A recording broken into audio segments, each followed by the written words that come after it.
school heads, as instructional supervisors and leaders, should put premium on this. No? I-level up natin yung test questions ng mga bata. Pero, paano ko i-level up kung sinabi ni teacher na naman sa grade 4 na 85% hindi nakakabasa. No? Kaya sabi ko sa principal noon, you need to go to these classrooms. If it is possible for you to do school level, pwede siguro grade level assessment na ako na teacher, hindi ko kapapasahin yung sarili kong mga bata. Mag-exchange kami. Okay? And there should be school level, intergrade, pwede yun. Grade 1, papabasahin ni grade 2. Grade 2, papabasahin ni grade 3, and so on and so forth. And then, district supervisors, you can do inter-school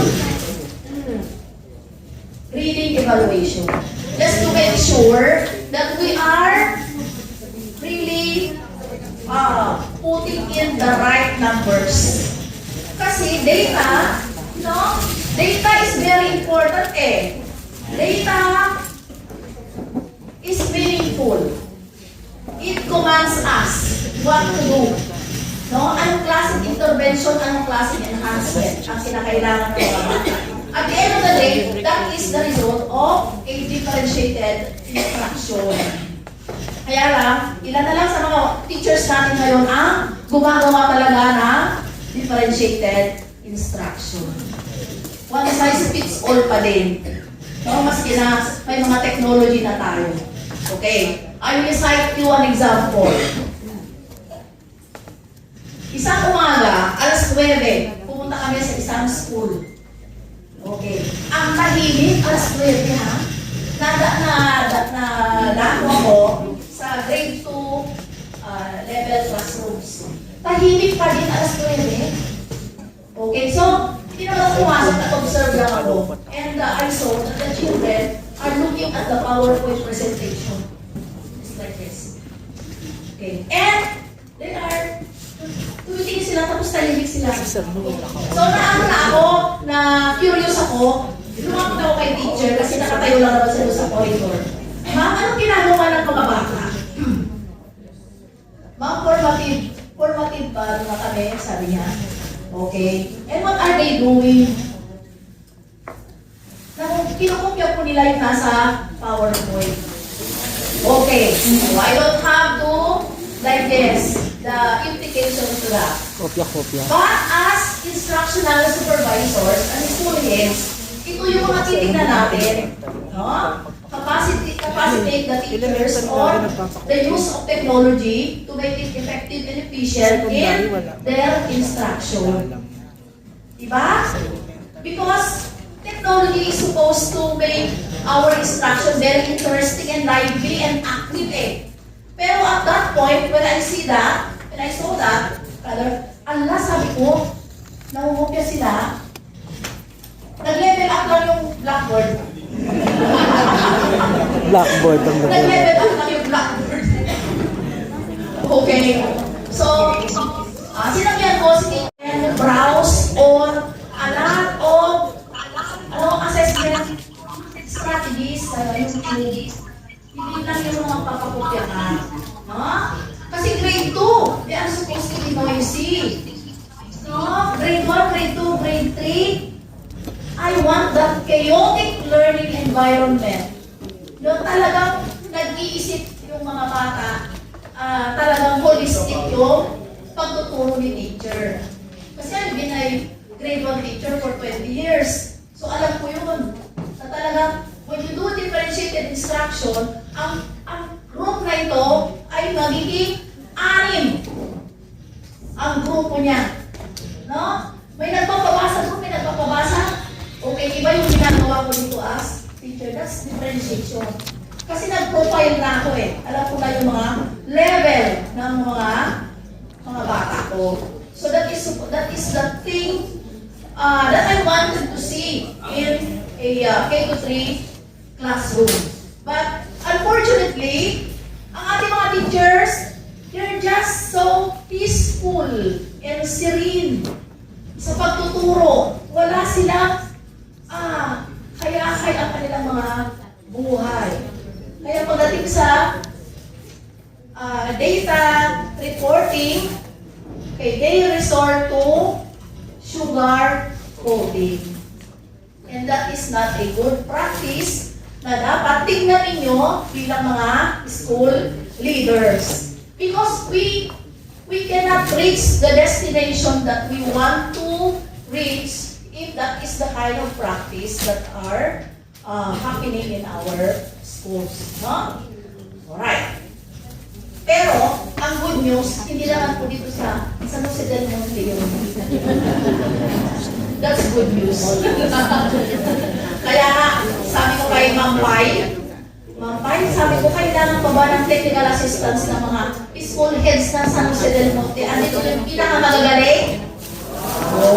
Palakpakan ang mga sarili ninyo! Libre naman ang palakpak.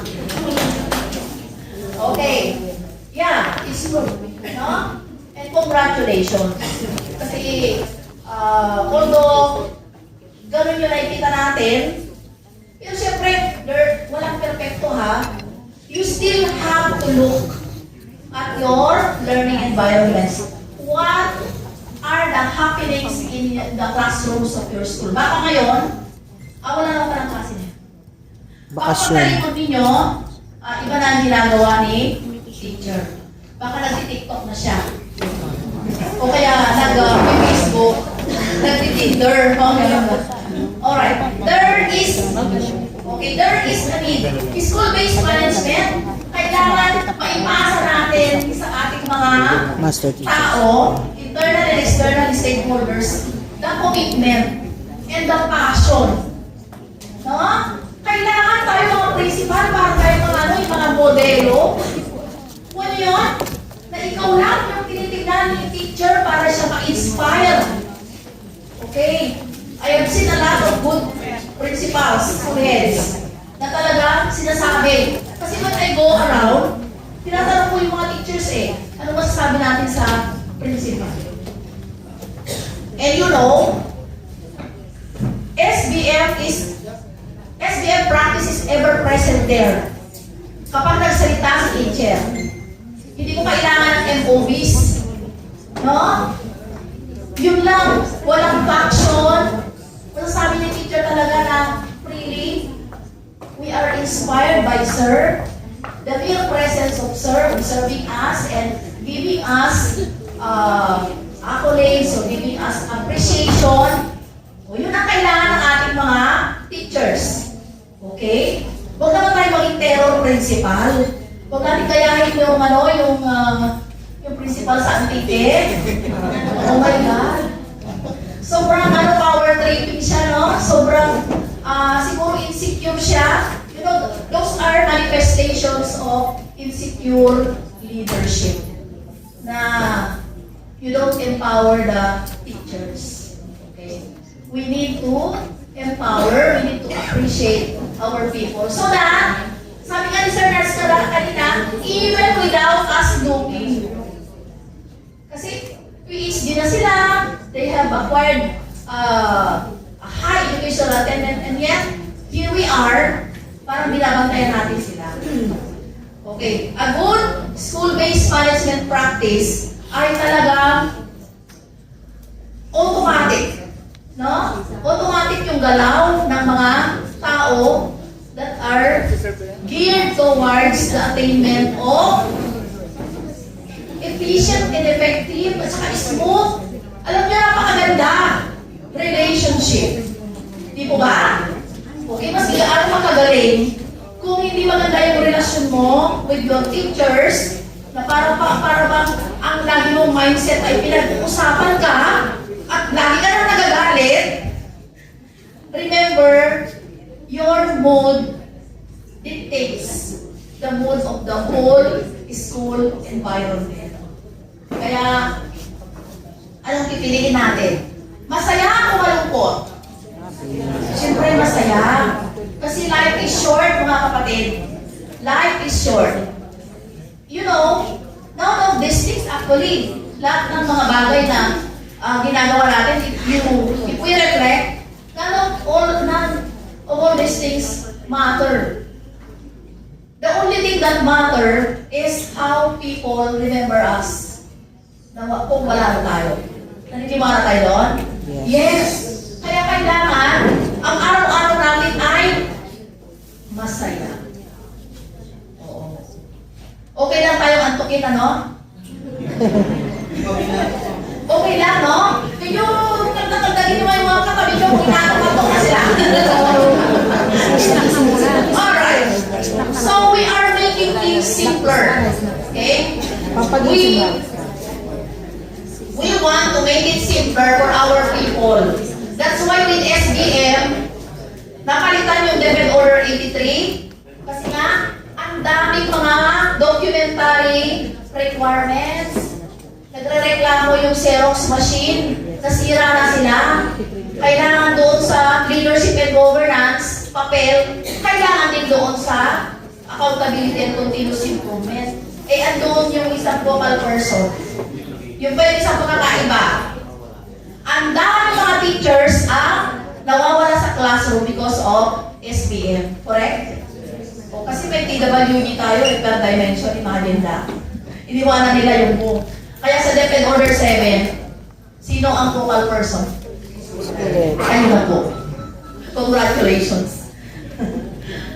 Alright. And the operationalization of the scoring system is highly challenging because of the exercise of an arbitrary approach. Ito, kasi iba yung nag-validate noong una, kasi may mga ano diyan, paulit-ulit, di ba? Okay. Iba-iba yung style ng mga validators.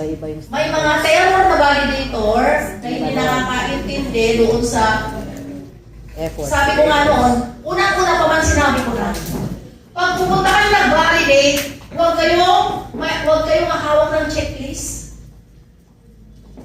Kasi, ang SPM hindi naman siya, hindi naman siya, meron ka nito. Kung wala ka, ay hindi ka level 3. It's not like that. Diba? Okay. You are looking at the leadership practice. Some may not be seen explicitly in the documents, pero sa DOD process, sabi ko nga, nakikita ko sa mga teachers, sa mga sinasabi ng mga parents, kung ito ay level 3. Pagpasok ko pa lang sa gate ng eskwelahan, tignan ko yung mga pasok, kontra dokumento, yung mga documents may flower, yung pasok patay ang halaman. O diba? Ano na may isip mo doon? Ay, sobrang nag-prepare sila sa papel, nakalimutan nilang magdilig na halaman. That is part of the school-based management under learning environment. Okay?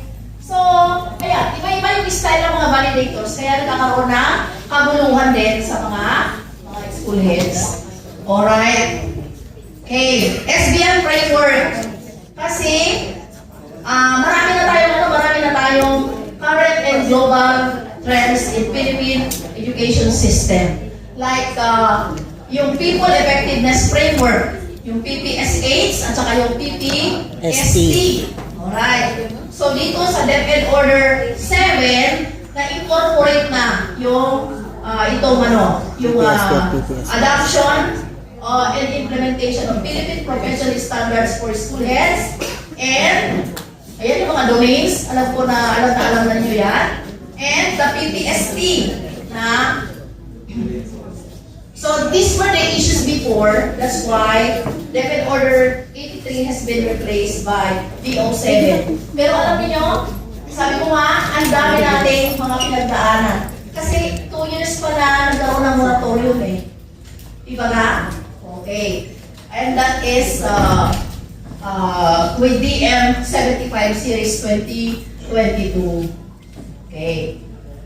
So if you would still remember the happenings, your experiences that you've encountered sa pag-produce, we have become a factory of MOBs. Na to the point na pumunta kami sa isang school, hindi nabura ni ma'am. Yung pangalan ng isang school head. Okay? So, ibig sabihin, nagkaroon ng copy-paste. Nagkaroon ng may I borrow your paper. But failed to erase the name of the school head. So, yun ang nangyari, no? Alright, so, those are yung mga indicators na tinitingnan natin before with DepEd Order 83. Okay? Curriculum and learning. Na talagang naman siyang pinakamataas sapagkat syempre, our business is quality education for our learners. Ayan. So, tingnan niyo ang dami-daming mga MOEs. Sa DepEd Order 7, wala na ba yung mga yan? Meron pa din. The only thing is that, kayo na yung mag-assess sa mga sarili ninyo. Hindi naman pwede kasi wala kang wala kang minutes. Okay? Hindi naman pwede na wala kang itong mga ito. Alright, because those are salient documents in your school. Kapag nag-quality management system tayo sa mga schools natin, for DepEd Order 009, Series 2022, okay? Kailangan lahat yan because it's part of our processes. Alright, dahil, kasi yung ibang principal, na hindi pa masyadong immerse or hindi pa deep yung understanding nila sa leadership nila na pinuntahan, yung mga posisyon nila. Nung sinabing no MO is required, sabi nila, yay! Dahil wala daw MOBs. Pero, hindi pwedeng wala ang MOBs, di ba? Kasi sa PBB. There should be a document. Kasi pag nagkaroon ng kaso at wala kang may pakitang dokumento, paano ka? Alright.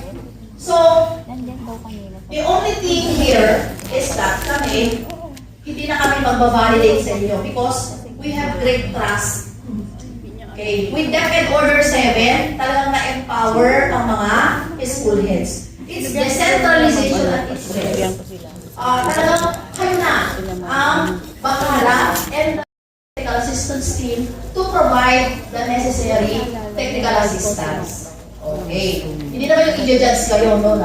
Wala yun. No judgment. Walang judgmental. It's just about provision of technical assistance. Just like now, parang lang tayo nag-uusap, di ba? So later on, if you have questions, okay, yan ba mga pinipicture ninyo? Babasahin ninyo after. Yes. Pinapakinggan Pinapakinggan po namin. Naka-video eh. Naka-video po, pinapakinggan po. Nakakadamdag lang yan, bawas memory sa mga cellphones. Kasi pagbasa hindi eh. Pag video, pinapakinggan ko. Kahit tulog ako nakikinig. Ginagawa kong radio. No problem. No problem. Okay, so these are the frequently asked questions, which I know that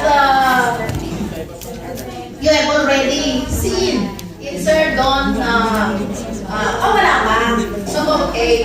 So, gateway to school effectiveness. That's the goal of the updating of DepEd Order 83 to DepEd Order 7.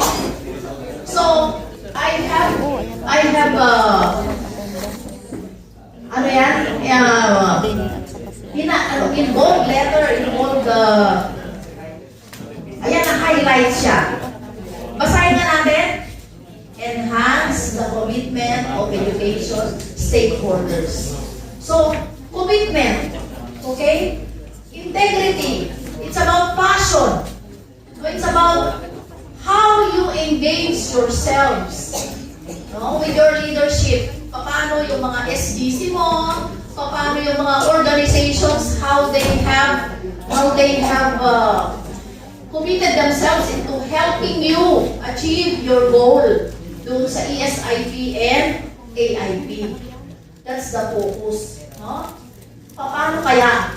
So it's all about you, Paano mo enhance, strengthen the commitment of all the education stakeholders. Okay. Broader appreciation of rewards and recognition. So, it's not a race to the top. No? Kasi tayo, pag kita natin yung rewards and recognition, Pauna. may trophy ka, may certificate ka.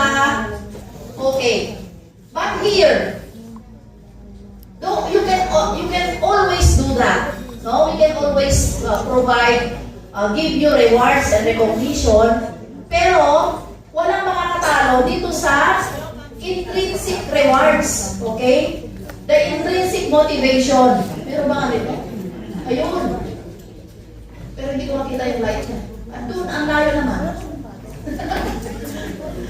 Okay, the intrinsic motivations of school, which shall eventually open opportunities for extrinsic rewards. So, ibig sabihin dito, because of the commitment, because of the malasakit, na nakikita natin na may pagbabago, syempre may katuwaan na mararamdaman ka sa puso mo, di ba?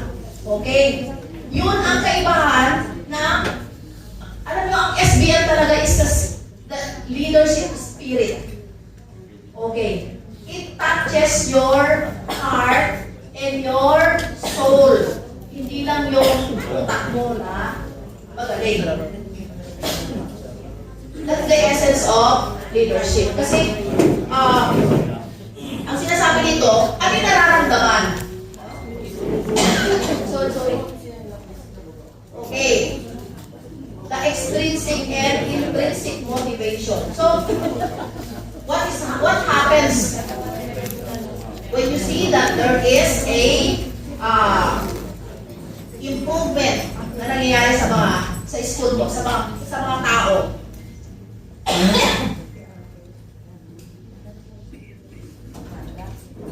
Ayan.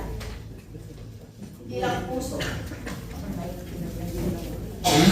Labo na si ma'am. Nalamunan din. Break na daw tayo, break na. Sabay ganun.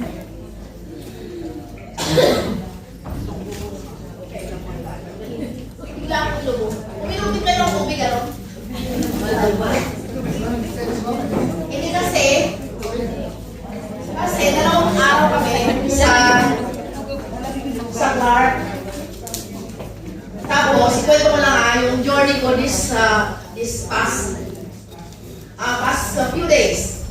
Saturday, nag-klase ako. After my class, umuwi ako ng Isabela. Nakano ba 10 yun? hour Kano ni ma'am? 10-hour trip ko na. Tapos, lumati ako doon Sunday morning. May ginawa ako. After ng activity ko na doon sa Isabela, bumalik ulit ako ng hapon sa San Fernando. Hindi na ako lumit ng bahay. And then Monday, lumati ako sa office. Kasi imagine na, lumati ako sa office na Monday, bigla akong pinatawag ni RD sa Clark. So, 2 days ako doon. Kagabi na ako umuwi ng bahay.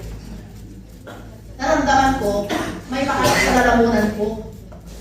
Ayan, kaya sabi ko, ang SBM hindi lang puso at kaluluwa.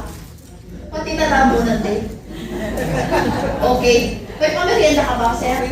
You can actually give them already ng merienda. Ma'am, ikaw din po. Mag-break ka na muna, ma'am. Break ka muna. Okay, wala na sa akin. Ma'am, break ka po muna. Naluwa lang ako dahil niluwa ako sa akin. Naluwa. Baka she needs break also. Mamaya, mamaya. Ha? Break ka muna, ma'am. Pati ikaw, ma'am. Pati ikaw. Pahinga muna rin. Break muna. Yes, ma'am. Even you, ma'am. Kayo rin po, ma'am. Alright? The School Governance Council is your right hand and left hand in looking at the data that would support whatever programs, projects, and activities that you would like to implement in your respective schools. Okay? Kapag ang data mo hindi maayos, hindi rin maganda yung result ng mga interventions or enhancements mo. So, okay, I've said this already. Putting premium, principal empowerment. And of course, yung leadership, accountability. Diba sabi ni Spider-Man? Great power. With great power comes great responsibility. So yun. So yung mga sabi pala ng MOE tapos masaya sila, ibig sabihin nun, mababaw yung pagtingin nila sa school-based management. Yung leadership nila. So superficial. Okay? Because pag sinabi mong ikaw ang SBM coordinator as school head, ang laking accountability nun. Diba? Gone are those days when you have your TWG to work on those papers that are needed. Kaya gone are those days when you are just sitting down in your office and Hindi raw ano ngayon eh. let other people do your roles and responsibilities. Talagang totoo talaga yan. It's leadership accountability.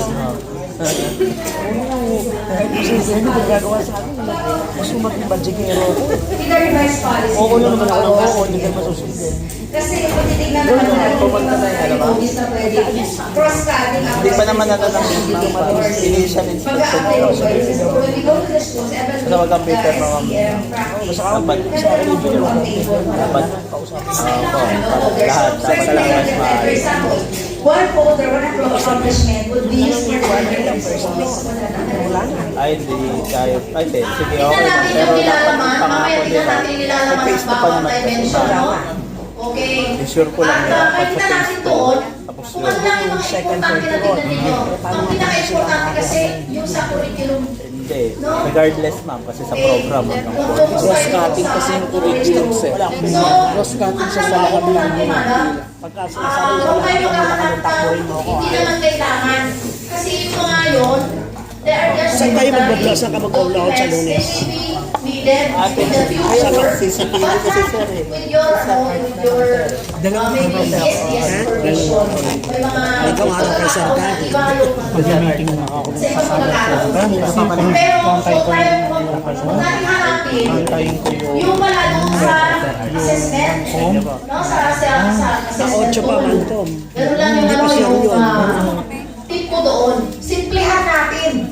Basta ang tingnan natin, ano yung nag-i-improve at ano yung hindi para yung bigyan natin ng technical assistance. Okay? Right.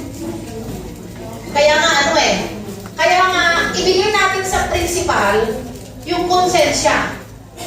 Kaya doon?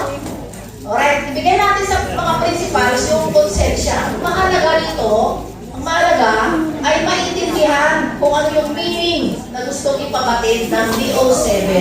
Bakit kaya parang napakagaan na yun? Nagpalitan na ito, Pero sa ma'am. mga principal na talaga nag-work, hindi siya madali. Kasi ang kausap mo dito, yung konsensya mo. Okay. Alright. Sa key stakeholders involved in the SPM system, of course, we have the internal and external stakeholders. Alright. Siyempre, sabi natin sa DepEd, we cannot do it alone. Diba? We need the help of our internal and external stakeholders. That's why, with DepEd Order 26, alam mo na encapsulate yun. No? With the School Governance Council. It has a wide latitude of providing support to the school head. Kaya, huwag natin awayin yung School Governance Council. Kailangan yung relationship Sino bang natin. gumagawa? Professional relationship is healthy. So that all of those programs, projects, and activities that we want to fulfill Kasi, ma'am, eh. would come into reality. Ganun lang naman. Okay. So, alam na natin yan. Self-assessment checklist, a process for continuous improvement, and guidelines for providing technical assistance. So these components help schools evaluate their performance and identify areas for improvement. So tayo, mga school, kayo lang nagpipil sa amin eh. No? As you can see, we did not go to schools anymore. Kami sa RO. Ang kausap na lang namin sa Jose del Monte, si Ma'am Pai, no, Sir Don, and sometimes sa Ruby din, tawagan namin. So, Ang sab lang ako it is understood na nakonsolidate na nila. So, yung mga sinabi ninyo, nakadepende lang yun, we do not question. We do not question because we respect, sabi ko nga, we respect the self-assessment, the results of the self-assessment. We respect the context of our schools in San Jose del Monte. Ganun lang yun, no? And we do not compare. Compare is number ng tawagan. hindi pwede. Kasi iba-iba yung konteksto ng ating mga eskwelahan. Alright, what else? Okay, main components of this, we have framework. Okay, nakita na natin kanina ito. Dating apat, doon sa gitna, we have the 6 dimensions. And of course, the core is the learners. That they need to imbibe with values of maka-Diyos, maka-tao, makakalikasan at makabansa. Leadership, curriculum and teaching, learning environment, human resource and team development, finance, resource management and mobilization, and governance and accountability. Ito yung mga dimensions na kasama para sa school-based management in order for us to realize the things with the important matter with our learners. And of course, we can only do this with the help of our internal and external stakeholders. Alright. Ang nabago dito, walang nabago sa assess, plan, act. Di ba? Wala. Alright. But, it is, okay, this is the process of continuous improvement. In order for us to continuously improve, we need to have this mindset of self-reflection. Okay? So, you assess, environmental scanning. Ano ba nga ba ang problema ko sa school? Yan. And then, yung plan, self-management. Ano ang gagawin ko dito sa mga data na ito? Alright. If the data says we have high numbers of non-numerates and non-literates, so you have to plan for intervention. Or kung marami na magagaling, lahat na ng mga bata ay magagaling ng bumasa, enhancement na tayo. Mag-level up na tayo sa the way we construct our questions para maging PISA, approve siya. Kasi ang PISA, hindi sa una-una na dapat. Kailangan talaga yung Kasi po, ang tendency po kasi sa teachers natin, kasi po, di ba, kung may report tayo, report nila issues, concern, tapos po, pag may report silang negative issues, sila yung mahalapan natin ng action. So sometimes they have the tendency to sabotage kasi baka malitigate naman sila. Okay, kaya nga po, huwag kayong magalit. Do not blame one another. Let's take a look at the problem squarely. I-face natin, harapin natin talaga siya. Parang yung snack natin kanina, di ba? O, di ba naubos na? O, kanina, nati-challenge ko yung paano nyo siya ubusin. Baka matakot sa mga damit ninyo. Ingat na ingat kayo. So, ganun din yung pagtingin natin sa mga problema. You know, feedback matters. Pag may problema si teacher, harapin natin. Kaya nga, iba sinabi ko kanina, SBM is about having good relationships with your stakeholders. Kapag natatakot yung mga teachers na mag-report ng tunay, something is wrong with your leadership. Do you agree? Oo. O sabi ni Sir, yes. Oo. Thank you, Sir. Totoo yun. Para sa mga anak din natin. Nakita ko yung news na nagpakamatay yung bata kasi hindi niya masabi, hindi siya makapagrason sa kanyang magulang. Bakit wala siyang honor? So, ginawa niya, nagpakamatay na lang siya. Kasi hindi na siya naiintindihan ng kanyang mga magulang. So same thing with our leadership. We need to be open-minded. No? It's part of self-reflection, self-management, and self-improvement. So how can we entice, how can we encourage our stakeholders to have that same commitment, passion, no? And integrity kung natatakot sila sa atin. Ang lesson dito, the implication is we need to be open-minded and we need to be strategic in looking at the feedback. So yun siguro yung ano. Ang ganda ng SBM, it's not only quantitative but it's purely qualitative. No? Kaya natatouch niya yung heart ninyo, mind and your soul. So with the question of Ma'am kanina, talagang ang ganda ng pag-uusap natin na ito. Kasi nakikita natin yung nare-realize natin na napakahalaga na nakakapag-express ang lahat ng mga stakeholders natin. And if they see, if our internal and external stakeholders realize that you are highly facilitative and you welcome suggestions, you welcome feedback, and you face them, you talk with them, you do focus group discussions para magkaroon kayo ng iisang awit na hindi tayo magaya doon sa principal na nagngaw-ngaw siya sa stage. Siya lang ang hindi nakakaalam na napag-usapan pala yun. No? Left out siya. Okay? So, hindi ko maintindihan. Alam mo kayo din, hindi ko maintindihan. Alright. So, ayun. Self-reflection is very important. Self-management and self-improvement so that we continuously improve. Okay. So how SBM is integrated into school governance?